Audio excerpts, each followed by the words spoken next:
11 September 1893 અને 28 જુલાઈ 2024 આ તારીખ વચ્ચે કોઈ સીધો સંબંધ નથી, પણ આ બંને તારીખ ભારતને લાગુ વળગે છે ત્યાં સુધી આ બહુ ઐતિહાસિક તારીખો છે, કારણ કે એના કારણે તવારીખ બની છે.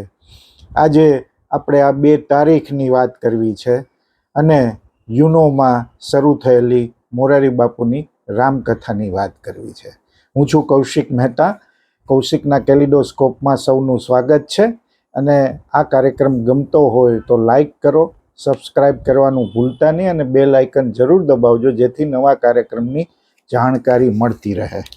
આપણને ખબર છે કે 11 સપ્ટેમ્બર 1893 અમેરિકામાં વિશ્વ ધર્મ સંમેલન યોજાયેલું અને એમાં આપણા સ્વામી વિવેકાનંદ ગયા હતા અને એમને બહુ ટૂંકા સમયમાં જે પ્રવચન કરેલું એ આજ સુધી આખું વિશ્વ ભૂલ્યું નથી. ભારત તો કદાપી ભૂલી ન શકે.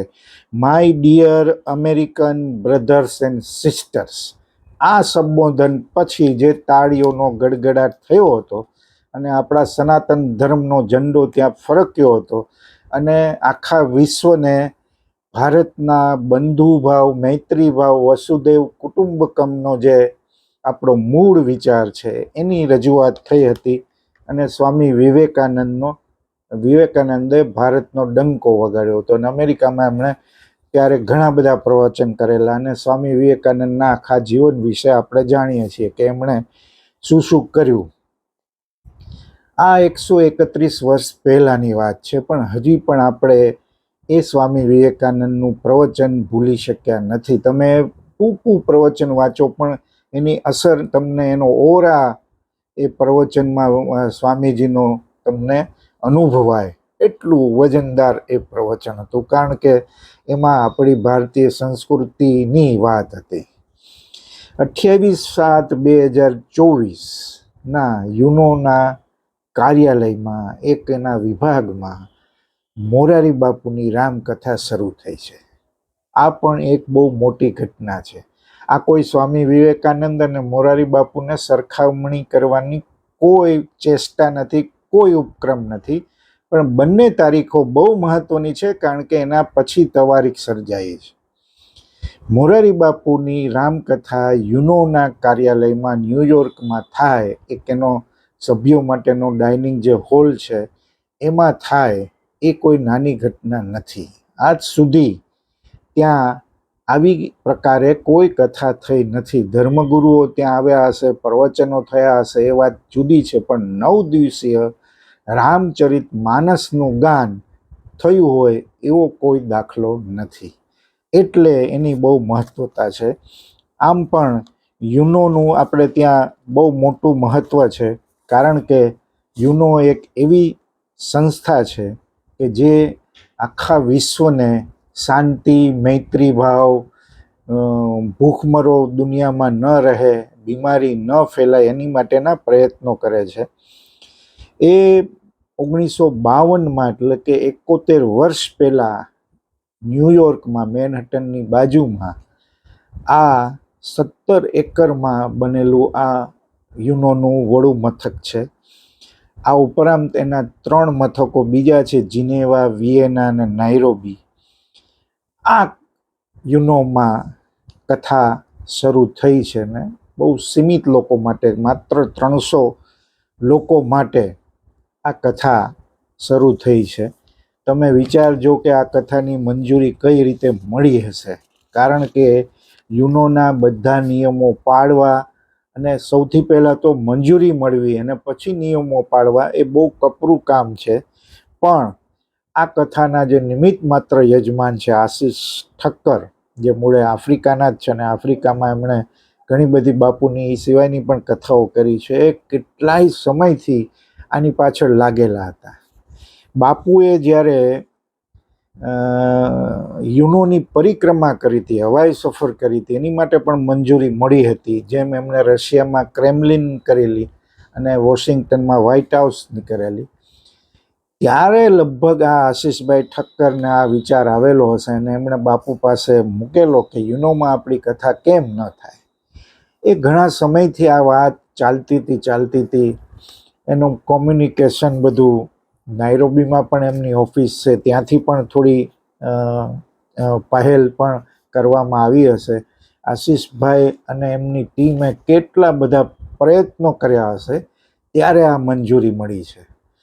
અને બાપુએ બહુ સ્પષ્ટ પહેલા જ દિવસે કહેલું કે ભાઈ જે નિયમો હોય એ બધા પાળવાના છે આપણે. એ યુનો જે સૂચના આપે એ બધી સૂચનાઓનું કડક રીતે પાલન થવું જોઈએ. એના કારણે, કારણ કે આ યુનોના બિલ્ડિંગમાં તમારે જવું હોય, 9 દિવસની વાત હોય, તો આગોતરી બધું દરેક વ્યક્તિ જે એમાં સામેલ થવાની છે એની બધી સંપૂર્ણ વિગત યુનોને આપવી પડે અને કેટલાક નિયમોને પાળવા પડે. એ પછી આ બધી મંજૂરી મળી છે. એટલે આ કથાનું બહુ મોટું મહત્વ છે. અને યુનોની પ્રતિષ્ઠા છેલ્લા થોડાક વર્ષોથી ઘવાય છે, થોડી ઓછી થઈ છે. એનું કારણ એ છે કે જે મોટા દેશો છે, રશિયા, અમેરિકા જેવા દેશો છે, એ યુનોને જે રીતે પોતાના તરફે અથવા તો બીજાની વિરુદ્ધમાં યુનોનું કામ રહે એવા પ્રયત્નો સતત કરે છે. અને આજે જે યુદ્ધો થઈ રહ્યા છે, રશિયા યુક્રેન વચ્ચે હોય કે ઇઝરાયલ હમાસ વચ્ચે હોય, એ સિવાય પણ કેટલીય જગ્યાએ અશાંતિના અહેવાલો આપણને મળતા રહે છે. આ બધા સંજોગો વચ્ચે યુનોમાં મોરારી બાપુની કથા શરૂ થઈ છે. બહુ મહત્વની વાત છે. બાપુનો આ મનોરથ સફળ થયો છે, અથવા તો ઠક્કરનો, આશીષ ઠક્કરનો, બહુ યુવાન છે અને એમણે પહેલે જ દિવસે બાપુનો આભાર માનતા એમનો અવાજ રૂંધાઈ ગયો હતો, ગળગળા થઈ ગયા હતા, ભીનો થઈ ગયો હતો અવાજ. કારણ કે આખરે એમણે કરેલી મહેનત સફળ થઈ છે. અને બાપુએ પણ એમને બહુ અભિનંદન આપ્યા કે કેટલી બધી મહેનત પછી આ કથા. એટલે આ કથા સર્વશ્રેષ્ઠ છે એવું બાપુનું નથી કહેવું. બાપુએ એમ કહ્યું કૈલાસ માનસરોવરમાં જે કથા કરી હતી એ શ્રેષ્ઠ હતી. એમ તો દ્વાદશ જ્યોતિર્લિંગ આખી ટ્રેનમાં કથા થઈ અને બધા જ્યોતિર્લિંગને એમાં આવરી લેવાય, એ પણ બહુ શ્રેષ્ઠ. પણ બાપુએ એમ પણ કહ્યું કે આ કથા યોજાઈ રહી છે એનું પણ આપણને એનોય આનંદ છે, પરમ આનંદ છે. એટલે એવો ખોટો દંભ નથી કરવાનો. પણ આ જગ્યાએ કથા થવી એ બહુ મહત્વની વાત છે. બાપુ સતત પ્રયોગો કરતા રહે છે. મને લાગે છે કે રામકથાના સહારે પ્રયોગો થતા હોય એવું લગભગ ક્યાંય બનતું નથી. બીજા ઘણા બધા રામકથાકાર છે, ભાગવત કથાકાર છે, શિવ કથાઓ પણ થાય છે અને બીજી પણ કેટલીક કથાઓ થાય છે. પણ કથા થકી પ્રયોગો કરવા અને પરિવર્તન લાવવાના પ્રયત્નો કરવા, આ બહુ મહત્વનું છે. બાપુએ આવા પ્રયોગ અનેક વાર કર્યા છે. એમણે પછાત લોકો માટે કર્યું છે, વિચરતી જાતિઓ માટે કરી છે, 18 વર્ણની કથા કરી છે, કિન્નરો માટે કરી છે, રૂપજીવિનીઓ માટે કરી છે. આવા પ્રયોગો ક્યારેય કોઈ કથાકારે કર્યા હોય લગભગ એવું બનતું નથી. એનો હેતુ એ છે, આમ તો કોઈ હેતુ નથી. બાપુ એમ જ કહેતા હોય છે કે હું હેતુ વગર બધાને હેત કરું છું ને બધાનો જેવા છે એવા સ્વીકાર કરું છું, હું કાંઈ સુધારવા નીકળ્યો નથી. પણ આવા પ્રયોગો થકી સામાજિક નિસ્બત જે બાપુની છે એ બહુ મહત્વનો મુદ્દો છે. કોઈ પણ કથાકાર હોય, નેતા હોય, અથવા તો કોઈ પણ ક્ષેત્રમાં જેમણે નામનાઓ મેળવી છે એની સામાજિક નિસ્બત કેવી છે એ સૌથી મહત્વનો મુદ્દો છે.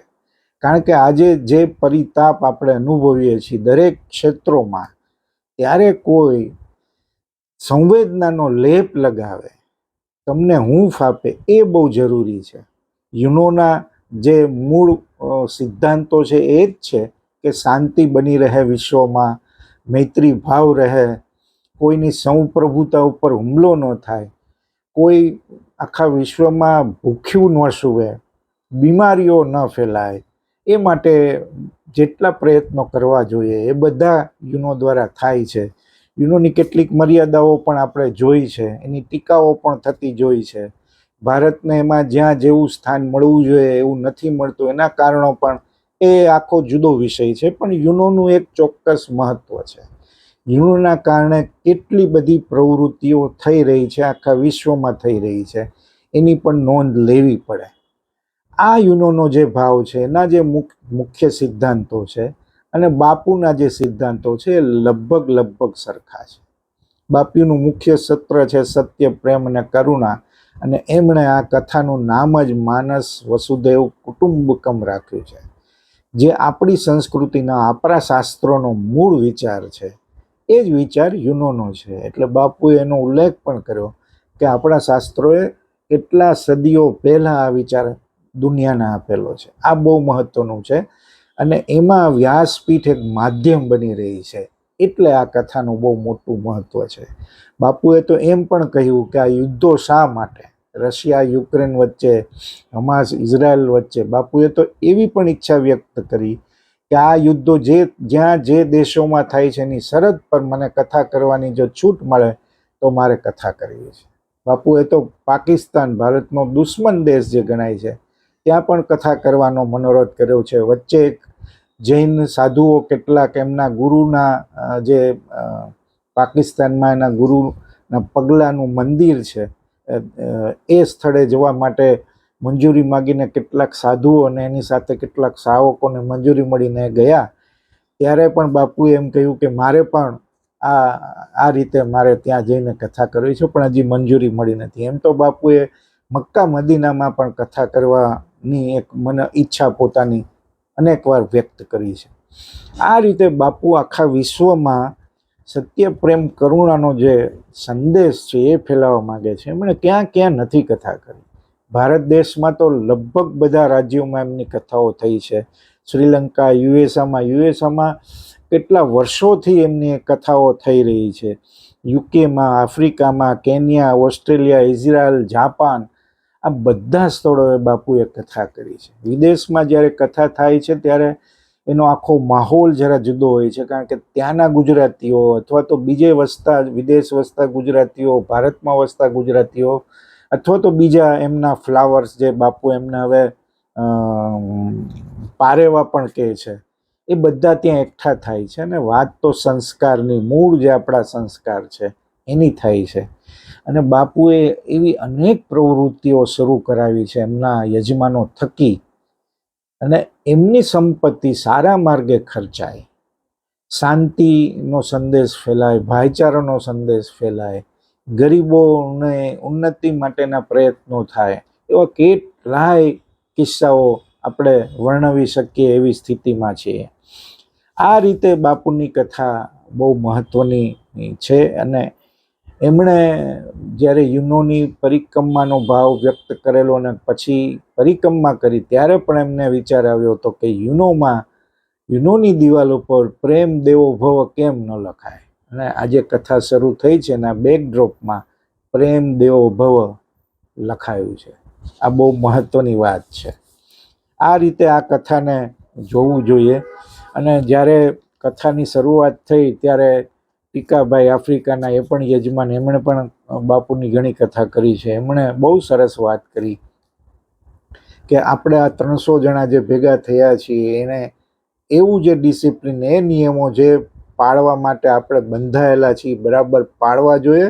અને યુનો આપણને એમ કે ફરીવાર બાપુની આવી કથા કરો ને ફરીવાર આપણે બધા આવીએ, એવી રીતે આપણે આ કથાને પસાર કરવાની છે. આ બહુ મહત્વની વાત છે. અને આશીષ ઠક્કરે બહુ સરસ વાત કરી, જે એના નિમિત્ત માત્ર યજમાન છે. એમણે એમ કહ્યું કે આ ઇમ્પોસિબલ પોસિબલ બન્યું છે, એ બાપુની અને ભગવાનની કૃપા છે. આ બહુ મહત્વની વાત છે. એમણે ઘણા બધા પ્રયત્નો કર્યા છે આ કથા માટે, પણ એમણે એમ કહ્યું કે આ બાપુની કૃપાએ, ભગવાન રામની કૃપાએ આ શક્ય બન્યું છે. અને એમનો આખો રમાબેન પરિવાર, આખો બાપુ એમને યાદ પણ કર્યા. અને મજાની કેવી વાત છે કે સ્વામી વિવેકાનંદ એમ બોલ્યા હતા કે my dear American brothers and sisters. અને બાપુ શું બોલ્યા? બાપુ બોલ્યા, બાપ, મારા બાપ, બાપ, બાપ. અને જેટલા લોકો ઉપસ્થિત હતા એમણે પણ એ જ રીતે સૂર પુરાવ્યો. આજે એક આંદોલન જે એમની કથાના વાંચનથી, કથાના ગાનથી, એ આંદોલન જ્યાં ઉત્પન્ન થયા હશે એના કેવા પરિણામો આવશે એ બહુ મહત્વનું છે. પણ એક પ્રયત્ન તો થાય, પછી એ સફળ થાય નિષ્ફળ થાય એ પછીનો પ્રશ્ન છે. પણ આવા પ્રયત્નો થતા રહેવા જોઈએ અને બાપુ આવા પ્રયત્નો સતત કરતા રહે છે કે જુદી જુદી જગ્યાએ કથાઓ થાય ને કથા થકી સત્ય પ્રેમ કરુણાનો સંદેશ આખા વિશ્વને મળે. આવા બાપુની કથા સાંભળવી એ પણ લાવવું છે. અને મને તો અંદર અંદર એવો વિશ્વાસ છે કે યુનોમાં આ કથા થશે અને ત્યાંના લોકો સાંભળશે, કારણ કે આ વખતે હવે એઆઈના સહારે એ કથાનું ટ્રાન્સલેશન અંગ્રેજીમાં થવાનું છે ને એવી રીતે થવાનું છે કે બાપુ જ જાણે અંગ્રેજીમાં બોલતા હોય એ રીતે એઆઈના લાભથી થવાનું છે. અત્યાર સુધી વિદેશની કથાઓમાં નગીન બાપા એટલે કે નગીનદાસ સંઘવી એ કથાનું બીજા દિવસે અડધો પોણો કલાકમાં એનો આખો સાર અંગ્રેજીમાં કહેતા કે જેથી ત્યાં વસતા ગુજરાતીઓ યુવા પેઢી છે એમને ગુજરાતી હિન્દી બહુ સમજમાં નથી આવતું, એમને એ સમજમાં આવે કથામાં શું કહેવા માંગે છે બાપુ. અને નગીન બાપા 4 કલાક બરાબર કથા સાંભળતા અને મારે ઘણીવાર એમની સાથે ચર્ચા થઈ છે કે આ મારી માટે બહુ કપરું કામ છે, કારણ કે 4 કલાકની કથા મારે અડધા પોણો કલાકમાં એનો સાર કહેવાનો છે, અંગ્રેજીમાં કહેવાનો છે અને બાપુનો ભાવ જળવાય એ રીતે કહેવાનો છે. આ બહુ મહત્વની ચીજ છે ને નગીન બાપાએ અનેકવાર આવી વિદેશોની કથામાં આ ભૂમિકા ભજવી છે. નગીન બાપાના ગયા પછી એ સિલસિલો અટકી ગયો હતો, પણ હવે એઆઈ ટેકનોલોજી આવી, આર્ટિફિશિયલ ઇન્ટેલિજન્સ. અગાઉ પણ એકવાર આવો પ્રયત્ન બાપુની કથા માટે થયેલો કે એવા સોફ્ટવેરનો યુનોમાં જ એક પ્રયોગ નાનકડો થયો હતો કે તમે જે ભાષામાં પ્રવચન કરો પણ અંગ્રેજીમાં એનું ઓનલાઈન ટ્રાન્સલેશન થાય, પણ એ સોફ્ટવેર એટલો 100% સફળ થયો નહોતો. હવે એ આ એઆઈના સહારે આ એક પીસ રાજ કૌશિક કવિ બાપુની નજીક છે એવા કવિ, એમણે જે એક વિડીયો બનાવેલો એમાં નાનકડો ટુકડો એમને બતાવ્યો અને બહુ પરફેક્શનની નજીક હતા. બાપુએ પણ અંગ્રેજી શીખવાના પણ ભૂતકાળમાં અનેક પ્રયત્નો કર્યા છે, પણ એમનો જે ભાવ ગુજરાતી અને હિન્દીમાં આવે છે એ અંગ્રેજીમાં કેમ લાવો. હવે એ એઆઈ એવું કામ કરી રહી છે અને આ યુનોની કથાનું 30-40 કલાક પછી આખું અંગ્રેજીમાં બાપુના મુખે જ અંગ્રેજીમાં કથા થાય એ રીતે આખું ટ્રાન્સલેશન અથવા તો પરિવર્તન હિન્દીનું એમાં કરવાનું શરૂ થયું છે. અને આપણે ઈચ્છીએ કે આ સિલસિલો આગળ વધતો રહે, ટેકનોલોજીનો ઉપયોગ થતો રહે. બાપુની કથા ટેકનોલોજીના કારણે જ આટલા વિશ્વના અનેક દેશોમાં આપણે વિજ્ઞાનના સહારે જ, એટલે ટેકનોલોજીનો પણ એમને જરાય એવું નથી કે ટેકનોલોજીનો વપરાશ ન કરવો, એની સાથે એમને કોઈ એવી કોઈ ઓલી નથી કે આ ન વાપરવી જોઈએ, એટલે એઆઈનો ઉપયોગ થાય છે. આ પણ એક બહુ મોટી ઘટના છે કે કોઈ પણ કથાકાર માટે આવો પહેલો કિસ્સો બની રહ્યો છે કે એઆઈ એમની કથાનું અંગ્રેજીમાં રૂપાંતર કરે છે, એમના જ અવાજમાં, એમના જ મુખે આખી કથા થાય. એટલે આ પણ લાભ મળવો છે. એટલે હવે મોરારી બાપુની જે પહોંચ છે એ ખાલી ભારતીયોમાં જ નહીં પણ અન્ય દેશોમાં વસતા નાગરિકો સુધી પણ પહોંચશે. આ પણ બહુ મોટી ઘટના છે અને આગળ જતાં આગળની કથાઓનું પણ આવી રીતે જો ટ્રાન્સલેશન થતું રહે તો કેટલે દૂર સુધી આ સંદેશ જાય અને બાપુ નો આ સંદેશ સતત વહેતો રહે એવું આપણે ઈચ્છીએ ને એમાં ટેકનોલોજી આપણને મદદરૂપ થઈ છે. યુનોની કથા બહુ સાંભળવા જેવી છે. પહેલા દિવસ આપણે સાંભળી ચૂક્યા છીએ અને હજી બાપુ આજે યુનોમાં કંઈક જુદા જ રંગમાં આપણને જોવા મળશે. પહેલે જ દિવસથી એનો થોડી ઝલક આપણને જોવા મળી છે ને હવે આ બાકીના દિવસોમાં પણ એ જ રીતે બાપુ અનોખી રીતે કથાનું ગાન કરશે અને આપણે એના શ્રોતા બની રહેશું. આવી જ કથાઓ થતી રહે, એઆઈના સહારે અંગ્રેજીમાં પણ થતી રહે એવી આપણે પ્રભુને પ્રાર્થના કરીએ. આભાર. ફરી મળીશું.